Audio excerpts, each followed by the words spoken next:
Hello po, good morning.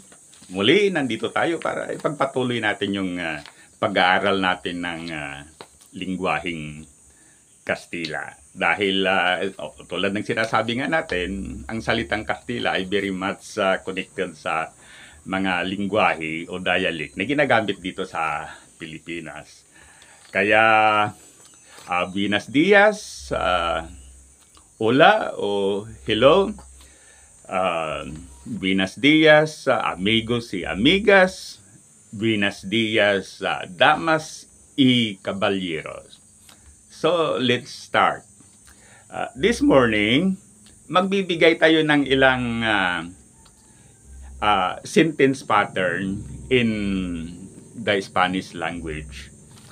Pagkatapos, ibigay natin yung kasing kahulugan nito in English. Then, magbigay tayo ng halimbawa. Okay. So, let's start the ball rolling. Magsimula tayo sa itong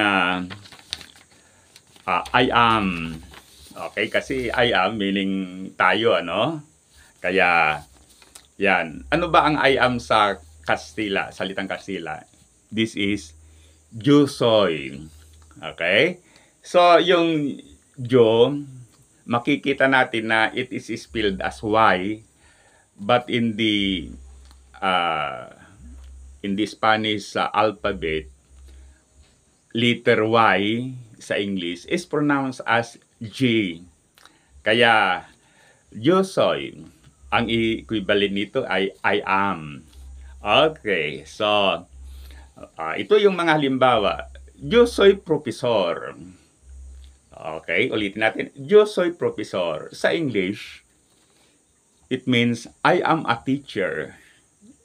So, I am a teacher. Kaya sa salitang Kastila, yung professor yan ay teacher. Ngunit dito sa Pilipinas, pag sinabi mong professor, ayan yung mga nagtuturo sa mga kolehiyo o higher level of learning. Ika nga. Kaya yan. Next one, yo soy estudiante. Okay? Yo soy estudiante. Sa English, I am a student. O, I am a student. Next one, yo soy cocinero. Yo soy cocinero. Sa English, I am a cook. Okay? Yo soy cocinero. I am a cook. Then, next example, yo soy musiko. Yo soy musiko. Sa English, I am a musician.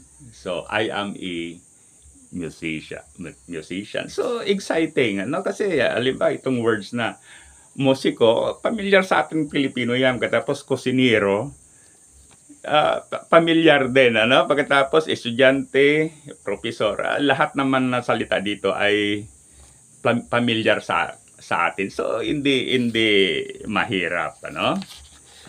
Okay? So, next one.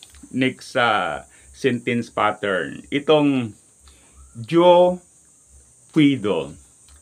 The same kanina, ano? So, kanina, yo soy. Ngayon naman is yo puedo.